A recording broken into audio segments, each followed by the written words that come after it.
The topics and opinions expressed in the following show are solely those of the host and their guests and not those of W4CY Radio, its employees, or affiliates. We make no recommendations or endorsements for radio show programs, services, or products mentioned on air or on our web. No liability, explicit or implied, shall be extended to W4CY Radio or its employees or affiliates. Any questions or comments should be directed to those show hosts. Thank you for choosing W4CY Radio.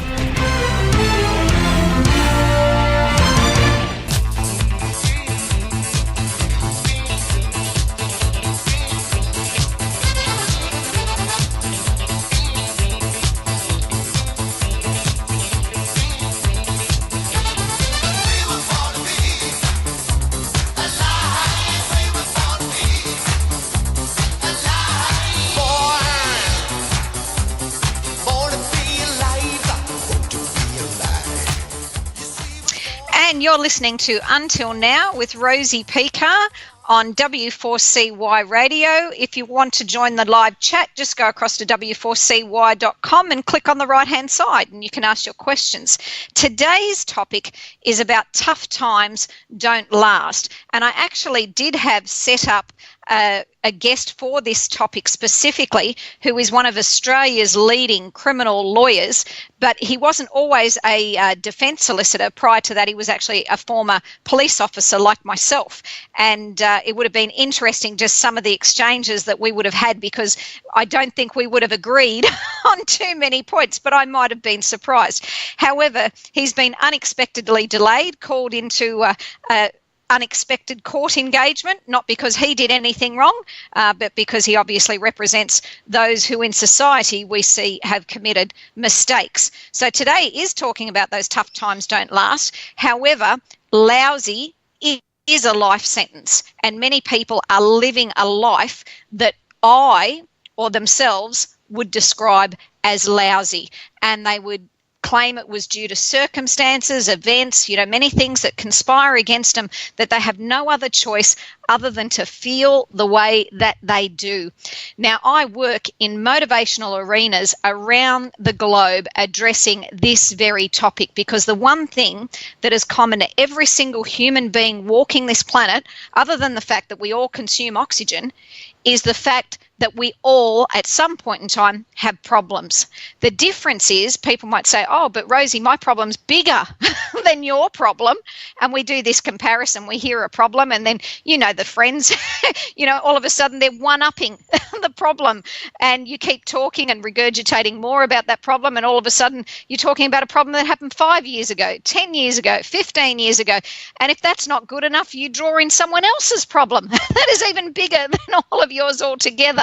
So as human beings, we get absorbed and drawn into and find the drama of problems enlivening. We get engaged in it. It's what almost seems to give us life. We've got the television programs. I know here within Australia, and I've certainly travelled a lot within the US, and you guys have got no shortage of them either.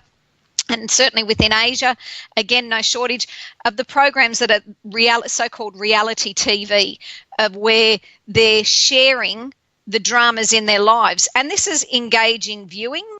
People are wanting to add their input or feeling better because they're watching someone with greater problems than what they themselves have. Now, being that we're all human beings, we all have problems, what does actually make a problem big? How do we differentiate? Well, the one thing that I always tell people is what makes a problem big is the fact that it's personal, the fact that it's yours. So, for example, we can all think that, people starving or being homeless is a big issue and a big problem. However, most of us live our lives day to day not being absorbed by that problem. However, now if I move that problem, all the starving people and all the homeless people, and put them in your lounge room, that problem now has gotten way bigger than it ever was before. It's absorbing all your attention because it's immediate. It's in your face. Not only that, it's personal. It's become your problem. So that's what gets our attention to do with problems. It's the size of the problem is how personal it is to us, how much it affects us. And there are lots of different problems out there in the world. I don't have to go too far to see a lot of them in my face. And for myself personally, I know I became a success strategist. And the funny thing about being a success strategist is you had to be the biggest loser. Now you might think, Rosie, really? Being the biggest loser makes you the most successful or a success strategist? Well, it's by failing the most, becoming that biggest failure, that enables you to relate to others, but also know more ways of how not to help others to navigate or make choices that lead to a better pathway. So, for example, I failed at English. In having failed at English, I've since written 4 books that are international bestsellers, and other people have written 3 books about me. So that was where failing English got me. I failed at quitting. I always had just one more go, because as a success strategist, it's simply unacceptable to not get to what it is that you do want. You find a way around it, even though initially it seems that there is no way. It seems that it is impossible. And impossible is just changed, as if you've listened to me for a while, you know I say impossible becomes I'm possible, because I put myself in the equation. But I did become the biggest loser, but I lost the things that held me back. I lost the arrogance that I had all the answers, and I lost the self-importance that it was my way or the highway, and I lost the attachment for being right. And if you see, most fights that occur today is because one person deems their answer to be more right than someone else's, and the debate is ongoing with points of evidence to score, to say, no, therefore I must be more right than you. So that argument is ongoing. I also lost not only the attachment to being right, but the need for approval from others. And this is a big one, especially for young women and entering into a workforce where you have a mix of people. I'm using it at the moment with my 9-year-old child at school, because there are days he has his teacher, which is his favourite teacher, he absolutely loves and adores. And then there are other days that he has fill-in teachers that he doesn't like their teaching style, he doesn't like their personality, or his personality seems to clash with theirs. And I've simply explained, honey, that's one of the skills that you get in life. You do get people around you, people that you love, and people that you love to say goodbye to. So either way, in a sense, there's a way to find to love everybody. And he said, yeah, but Mum, they won't leave quick enough. It's like, I really want to miss you, so please hurry up and leave. In my son's case, he's identifying that not everyone is what we call our cup of tea. Not everyone is to our liking or approval, and that's okay. It's what makes the universe and this planet that we live on so interesting, is that there is a mixed grouping of people. So I lost the power struggle between who I felt, you being, the listener or the person close to me in my life, who I felt you needed me to be, and the truth of who I really am, or at that time who I really was. And I lost that will to fight to enforce man's laws. And man's laws is this rigidity of that you must act, say, do in a certain way. If you don't, you're deemed not to be so loving or kind or wonderful as others. Now, once I surrendered all that held me back, I was able to be who I truly am. And that's with many people. I say, it's not who you think you are that holds you back. It's who you think you're not. We get ingrained and conditioned by others that, you can't do that. Who is someone to say that to another individual? There is none of us walking the planet that is an expert. We're all prone to making mistakes. I've got a list of instructions behind me that actual label instructions on consumer goods. So it demonstrates just how they anticipate so many people making mistakes. On a bar of soap, the directions: use like regular soap. And that would be how, I guess, most people use regular soap in a regular fashion. On some Swanson frozen dinners, the serving suggestion was defrost. But it's just a suggestion, really. I would have thought most people would like to eat their food not frozen.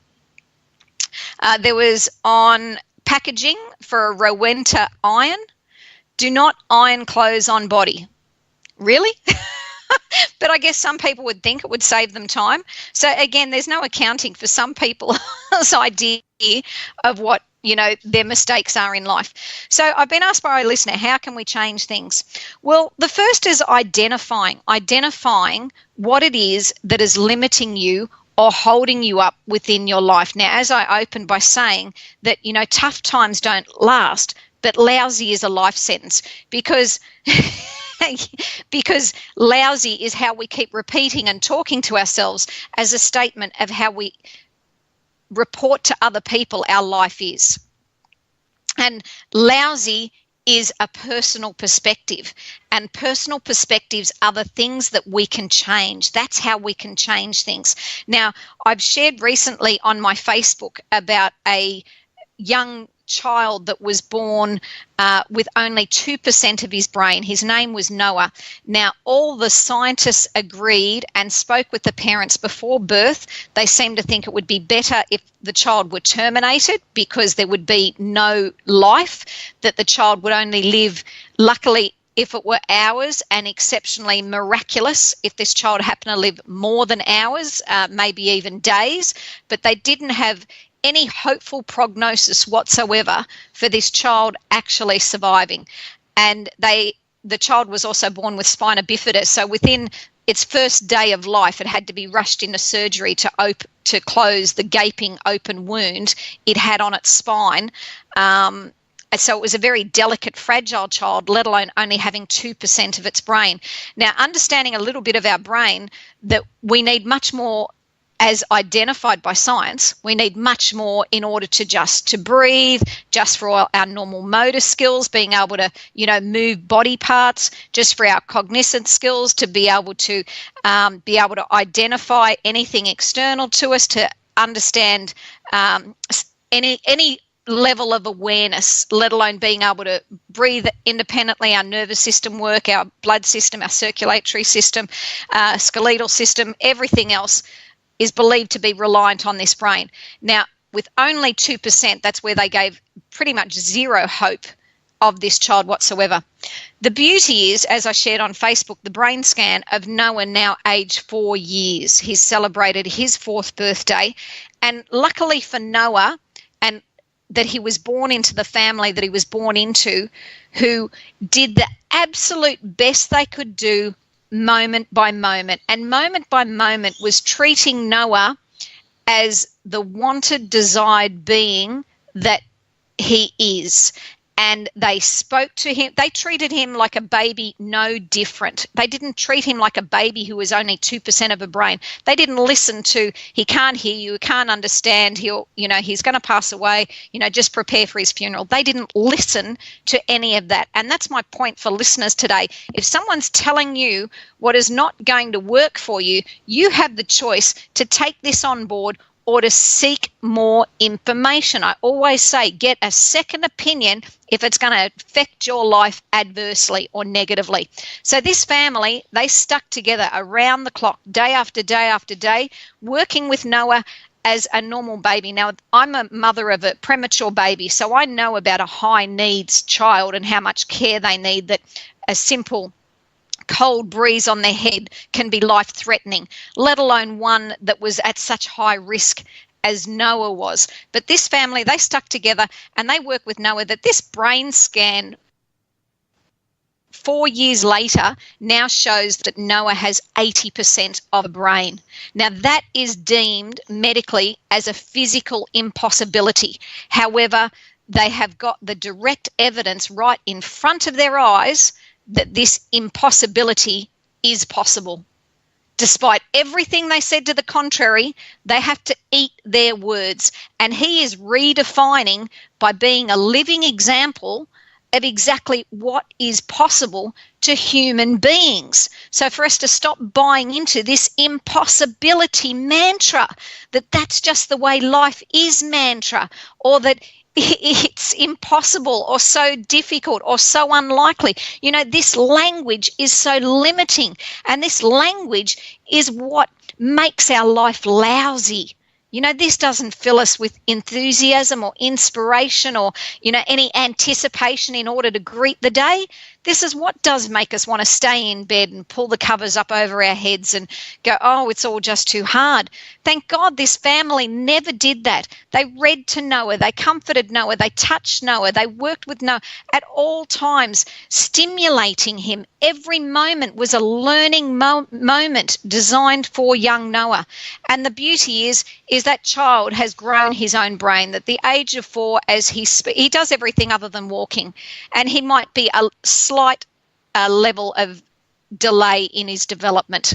But other than that, he is an astounding medical miracle, and by no means is he the only one. It's just that there is so much evidence that they can see directly on a brain scan how he had no brain, and now his skull is pretty much filled up with a brain he's grown himself.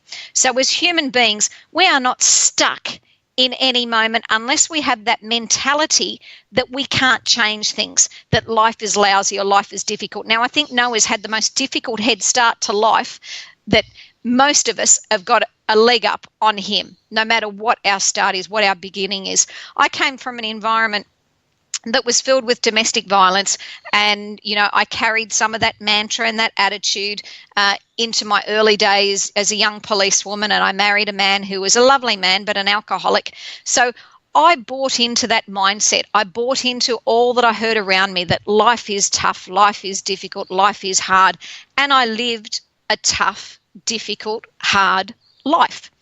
I proved myself right.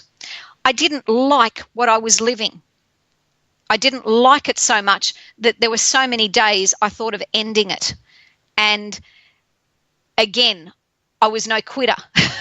So I persisted in that feeling of failure for a long time until I realized that my thoughts were my choice.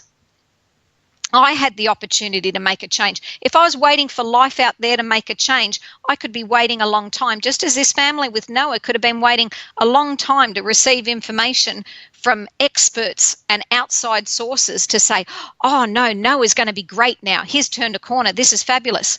They didn't wait for that outside of themselves. They acted today as if they had the child who was healthy and whole and all of his abilities. So that's what I had to learn. How do I act as if when I didn't have what I wanted? How did I let go of this arrogance that I already had all the answers of how tough life was?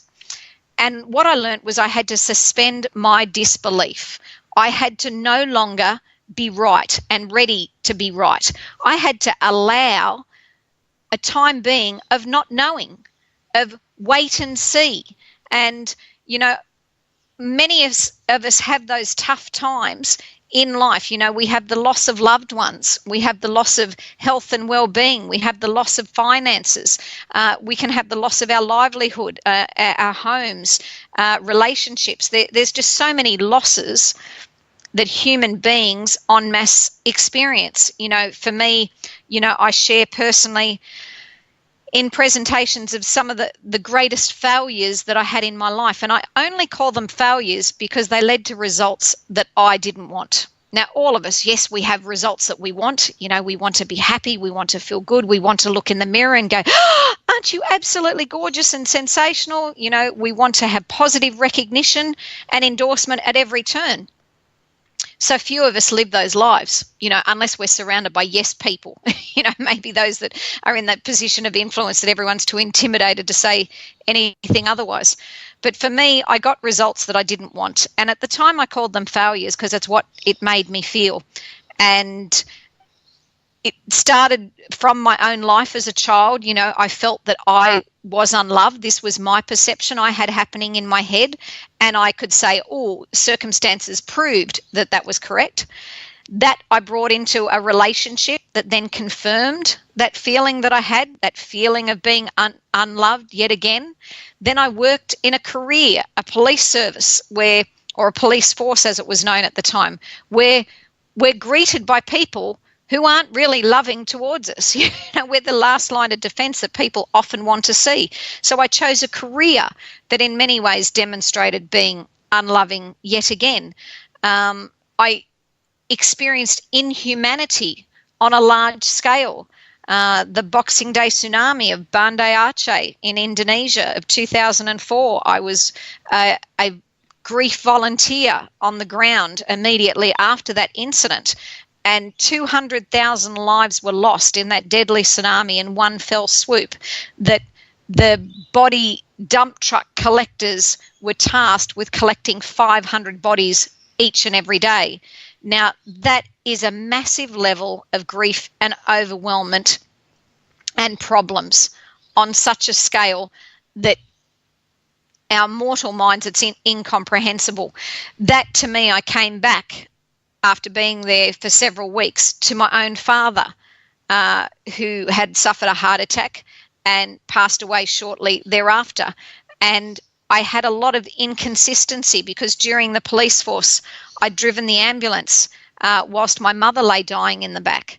And I wanted so desperately to save her life.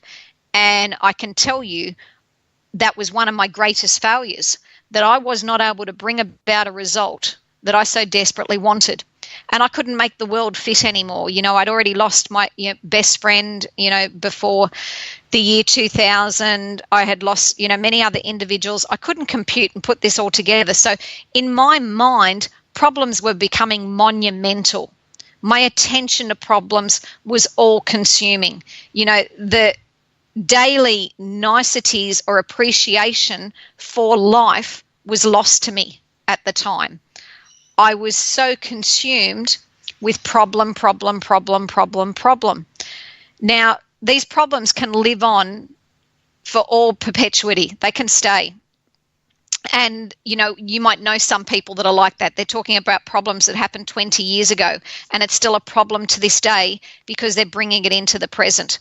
They're not willing to let go yet. They're juicing it still, as I call it, for all it's worth. And as one listener's asked, how do we make our minds better? Well, that's the wonderful thing. We have got neural plasticity, the ability to not only grow our brains, but expand our minds. So our minds aren't focused on problems. Our mind can then look at these problems and go, okay, what's my solution? It's like any stick you pick up. That stick has two ends. You have the choice which end you're going to pay attention to, the end that is the problem or the other end, which is an opportunity for a solution to that problem.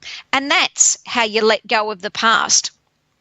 And as one listener's also asked, why do we hold on to the past and the negative so long? I think it's just what we've gotten used to, where, as Aristotle said a long time ago, several thousand years ago, as a matter of fact, that we are what we repeatedly do. So, and what we repeatedly do ends up becoming a habit. So we have habits of being instead of authentic and natural being. Look at the people closest to you. Listen to the way that they talk. Is it more optimistic and positive? Is it a reframe of the negative? Or is it really dire, doom, gloom, difficulty? It's an indicator of our own frequency of what we're communicating on so often. And it's those people close to us that is like a mirror reflection to ourselves of the stuff that we have got going on in our own minds and brains. So in order to change that and release those tough times, because we can keep them going for as long as we like, that's free will and that's our choice. But as I said, lousy is a life sentence.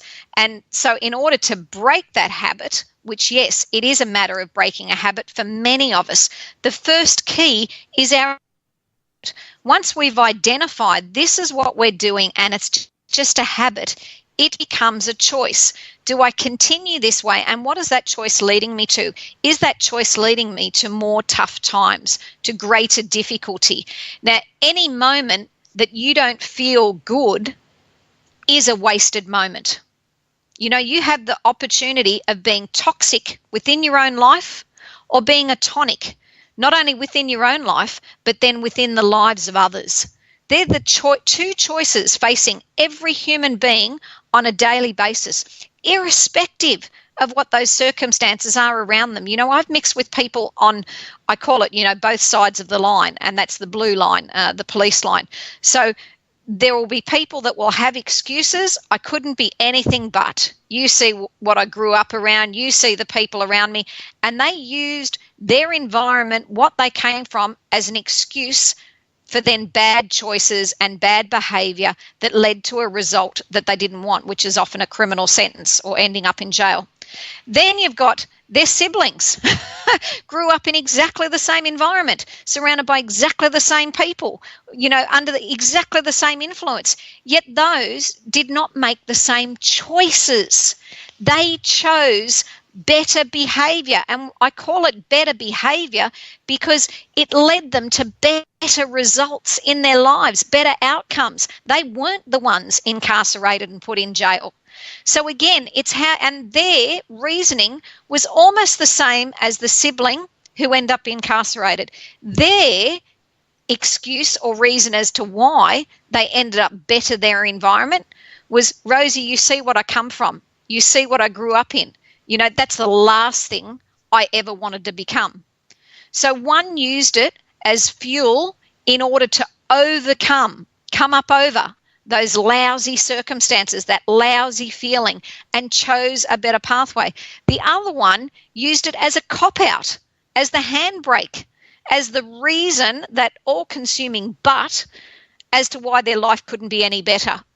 So each one had a choice.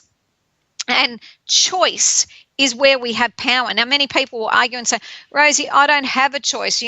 It's my partner. He's beating me up. He's an alcoholic. He's a drug addict. I don't have a choice. I have no money. I don't have a choice. I have no job. I don't have a choice. I have no home. I don't have a choice. I am, 200 kilos overweight. I don't have a choice. You can argue and defend these problems. In Australia, we use the saying, till the cows come home, which means forever and ever and ever. But guess what?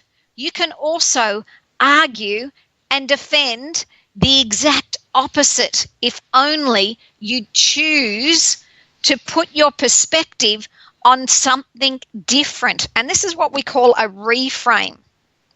As some have asked, when do you stop making the excuses for your behaviour?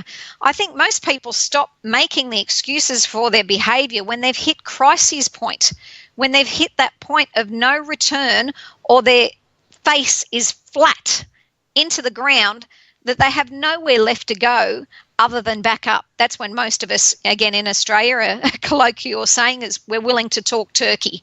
It means we're willing to now discuss this topic that we've been busy going, tra-la-la-la-la, doesn't exist, tra-la-la-la-la, I can't see it, tra-la-la-la-la, not happening.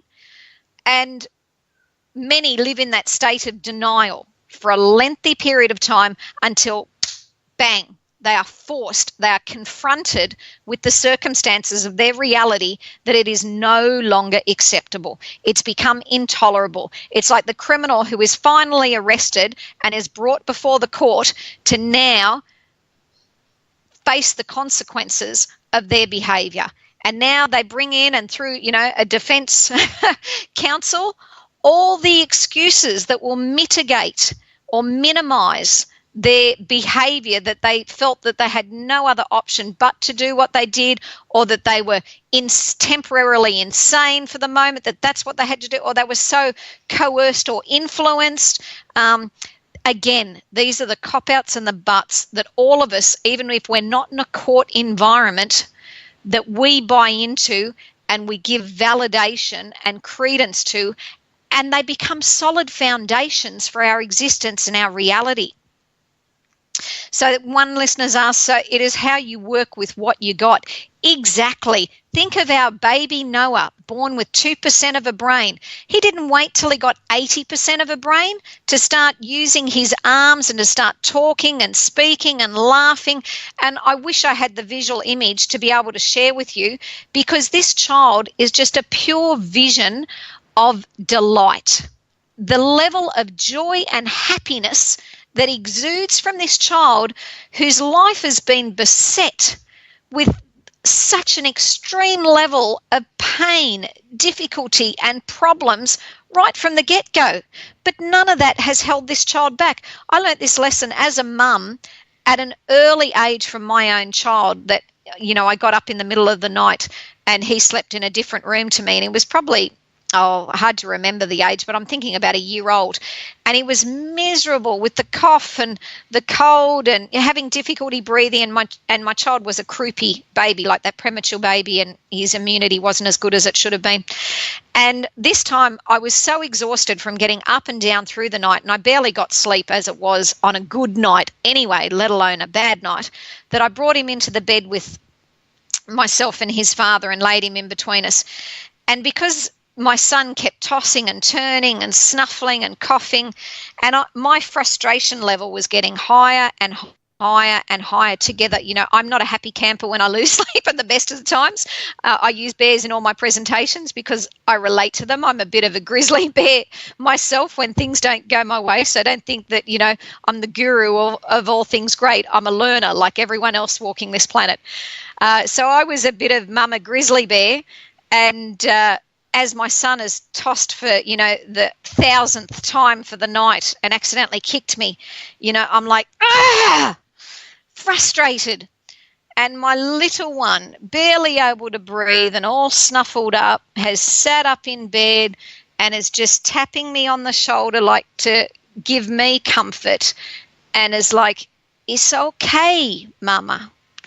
And I burst into tears. And I burst into tears because I thought, it takes someone so little to remind us old and grizzly ones what's truly important. And what's truly important is nothing other than this moment. How are we spending this moment right now? You don't have to work out next week, next month, next year, 10 years. You know, forget that to-do list that goes on forever and ever. Just focus on this moment, especially when times are tough. You haven't got the ability to think further afield, because thinking further afield is filling your brain with more of the same of what's going on right now. And if what's going on right now is so hard and painful, oh my God, facing more and more of those moments is just overwhelming. It's incomprehensible.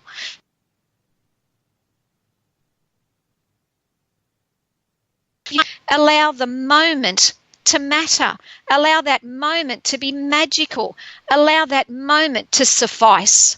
Just for this moment, I'm just going to allow things be. Just for this moment, I'm just going to take a breath and see how things are. Just for this moment, I'm just going to appreciate that I can actually think about this. Just for this moment, I'm going to accept that I'm an intelligent human being, so I can actually make a choice. Just for this moment, I'm going to make of a thought that feels a little bit better than all those other thoughts I've been thinking, because those thoughts feel lousy for a reason. And what's that reason? The reason those thoughts feel lousy is because they're not true. Every time you think of yourself than you truly are, that's not an authentic thought, and it feels lousy for that very reason. As soon as you find a thought that gives you a moment of relief, you've found the right thought. You've found the thought that is more true. It has more value for you. So we start with what we've got access to, which is our thoughts. This is where our habits stem from. It's repeating those thoughts. You know, on an average model, in an average day, we think 60,000 thoughts. That's a hell of a lot of thoughts to work with. Now, it's not about policing every single one of these thoughts. It's about allowing an opportunity just to pause for a moment. And in that moment, we do a redirect. It's intentional and directional. We are picking our choice. We are selecting in that moment a thought that's now going to feel better for us. And you know what? Like attracts like. So as soon as you pick a thought that feels a little bit better for yourself, it's like moving up the ladder. And it's a ladder of frequency of feeling good. So as soon as you select one that has got a bit of relief, you've stopped that downward spiral. You've stopped, in essence, right in its tracks, that non-stop train of pain that is how you feel lousy. That is how powerful that moment is. That is how powerful making a choice, a decision for your direction, a decision for your destiny, a decision for your ultimate outcome, a decision for the results that you will get in your life. That is how powerful a player you are. Life doesn't just happen to you. It is decided by you, moment by moment by moment. You know, we could say we have no choice and choose to continue to feel lousy. You know, we could say, look at my lot. No. And I couldn't shout that no any louder. No, you are not your circumstances. Your circumstances might reveal your thoughts, nothing more and nothing less. They reveal the indicators. They reveal the direction your thoughts are taking you. That is all. Now you are in a position of power. That position of power is where you get to choose, what direction do I want to go? Do I want to keep going this way? It feels really lousy. Now, I've got to tell you, I had a circumstance in my own life. Well, I've had many of them. I'm apparently a bit of a slow learner. I've got to get the message again and again and again and again, and then somewhere along the line, I eventually pick it up. So with myself, I had a confronting experience that I had lost, you know, all of my finances. I almost lost, you know, I'd lost my mother, I'd lost my father. Then I almost lost my child at a very young age. And I was overwhelmed with all the consuming cost, the consuming pain, the consuming difficulty.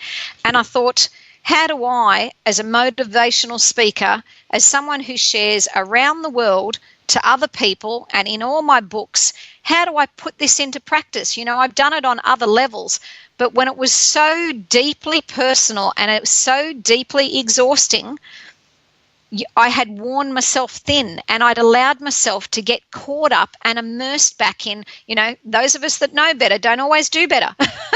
But it's that old saying, to know and not to do is to not yet know. And, you know, this was a lesson I didn't yet know. And one listener's commented, you carry a big burden on your shoulders. Why? Well, at that time I did. I was carrying the world on my shoulders. You know, I was the one here. That was the burden I did place on my shoulders. You're correct. And that's a burden I've since let go of. However, in carrying that burden, it allowed me an opportunity for a breakthrough, not a breakdown, a breakthrough. And I asked a question at that time in my own mind. And my question was, if I'm immersed in pain and I'm drowning in sadness, if I'm disconnected, lost, confused, angry, tired, or overwhelmed, how do I get to joyful from this place of despair? Because my own mind that was consumed with that energy couldn't make that leap. It was a quantum leap. And I kept saying in my bed, beam me up, Scotty. Beam me up, because I'd had enough. I felt, you know, I wasn't made for this world. I didn't realize, well, what world do I want to make this world? My choice. And I got an answer. And I got an answer so fast, I had to get up and get pen and paper and write it down. And I wrote it down so fast.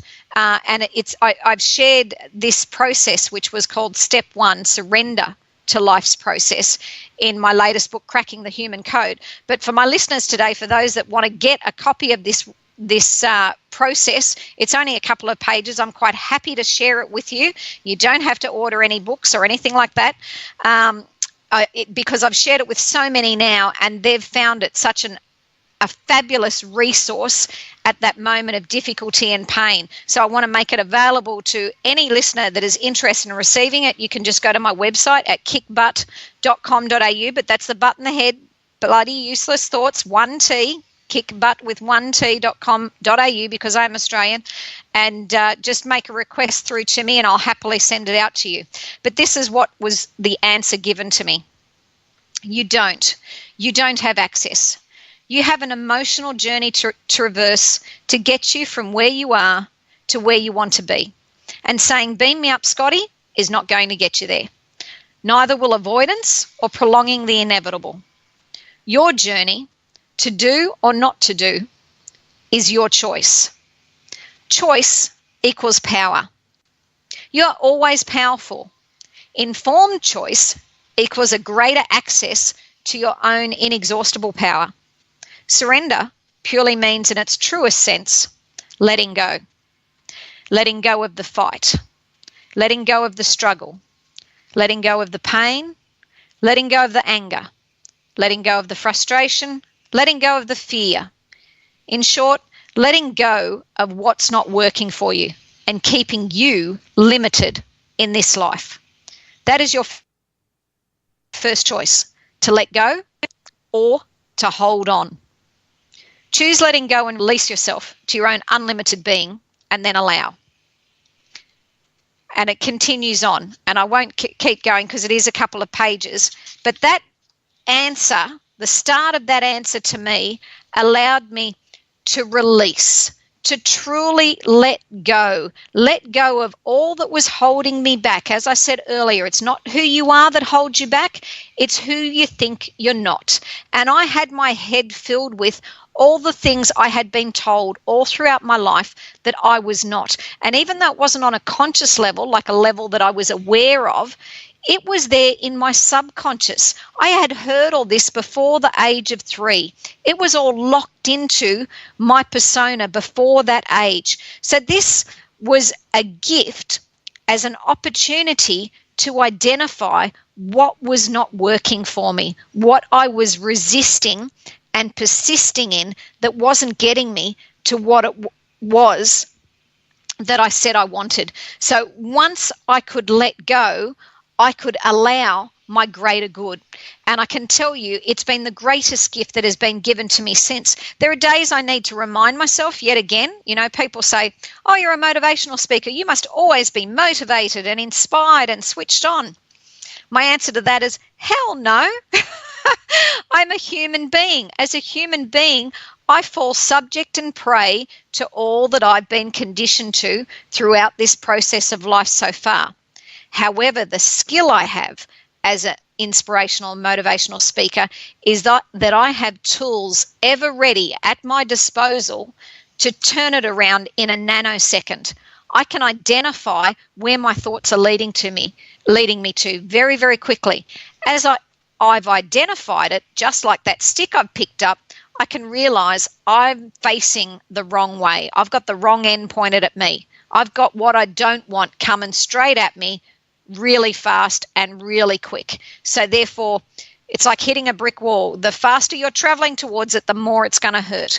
And as you become more and more aware, some hurts are going to be bigger than others because we're traveling at speed now. And many of us these days are traveling at speed. So get the message out of, the opportunity that's been presented to you. Change that language. I don't discuss problems anymore. I talk about it as an opportunity. We've got an opportunity for change. We've got an opportunity for great. We've got an opportunity for outstanding results here. You know, how exciting is that? Without that opportunity, it would be same old, same old. And there are lots of people who think, Rosie, what's wrong with same old, same old? I've been married to the same guy for 40 years. He doesn't want to hear I'm updating. Don't worry, I'm not telling you to throw everything out. It's just an awareness of ourselves. Do we travel the same way? Do we meet with the same people? Do we eat the same foods all the time? Do we go to the same places and destinations? Do we use the same language? It is life. Mix it up a little bit. Play with it a little bit. Allow more laughter and lightness and those opportunities in. When we play with a problem and creating it as an opportunity, we use ridiculous end scenarios. And we say ridiculous scenarios because in my brain, they're not in the realm of possibility. However, in introducing them in, even in a ridiculous aspect, I've now allowed them into my reality. Whereas before, in not even playing with them, they weren't allowed in. Now I've still got more work to do because I still class it as ridiculous. Someone else would class it as, no, to me that's obvious. Why do we do this is one question I've been asked, and I'm not sure what it is we're doing that question relates to answer. Why do we do this? I'm talking about that we allow ourselves to play a lot more, use language that is light a lot more, to find more ways to feel good using our thoughts, something we have access on a day-to-day basis. And that's an opportunity to change these habits. They say It takes 2,200 thoughts to change a habit. On average, that's about 3 weeks. However, with dedicated effort, just a mantra in the morning of looking at yourself and saying, I'm excited about what unexpected surprises are going to come my way today. Imagine looking at yourself and being excited about an unexpected surprise that is wonderful. And the question's been clarified. Why do we do this? Meaning build the habits. It's how human beings operate. We do it for ease of use, ease of, effective use of our bodies, and we put our brains on budgets. It's like when you learn to drive a car. When you initially learn to drive the car, you pay attention to a great deal. The mirrors, shifting the gears, how our car fits on the roadway in amongst other vehicles, what everyone else is doing. We pay attention to a great deal. However, fast forward 5-10 years down the track after driving for all that time, all of a sudden, we're doing many other things whilst driving, and we're not paying as much attention as we did before, because it's ease of use of our body and our brain. Our brain is designed that way, so it makes connections for us for ease. And those you've only got to write any sentence, and you change so long as you keep the first and the last letter correct, you can change any of the spelling within the rest of that word, and your brain will still identify it in its correct version. So our brains, almost in a sense, are defective. They don't see things as they are. They see things as we've trained them to recognize. And so that's why these habits are an automatic function that we operate on. What I'm wanting to do is make my habits work for me, not work against me. Why is it so hard to break the habits we build? Because we've invested years into it. We've invested a long, long time. And if you think of going snow skiing, the very first time you ski down that slope, there's not much of a track left behind where you went. But if you go back up the start of that track and you ski down again and again and again and again and again, and do that about 1,000 times, which isn't even halfway to that mark of changing a habit, that rut will be really deep. It will be really an ingrained track in the snow. So wanting to change halfway along whilst you're moving along will be really, really difficult, let alone if we made that years of doing that behaviour. So that's the reason why the moment right now is the most powerful point. It's right where you are. So right where we are, if we make a decision for ourselves that I'm going to be a powerful player in my own life. I choose to direct my destiny instead of my destiny directing me. As I choose to direct my destiny, I'm going to support myself as the wonderful, loving, kind human being I am. I'm going to start with myself. And yes, we need to get out of that rut. And rut is just repeating that useless thought that we allowed in that took up residence in our mental space. So once we, identify it, we can rectify it. Now, with our thoughts, they're easy to change if we're aware of them. It's when we're not aware of them that it plays havoc within our own lives. And that awareness is what we're bringing our attention to. So when we are talking, using that language that I shared right at the beginning, that we feel lousy, that's an awareness. Here's an opportunity to recreate. Here's our opportunity to redirect. Here's our opportunity to find a thought that feels better. You're the only one thinking for you. You are the only one inside your own heads.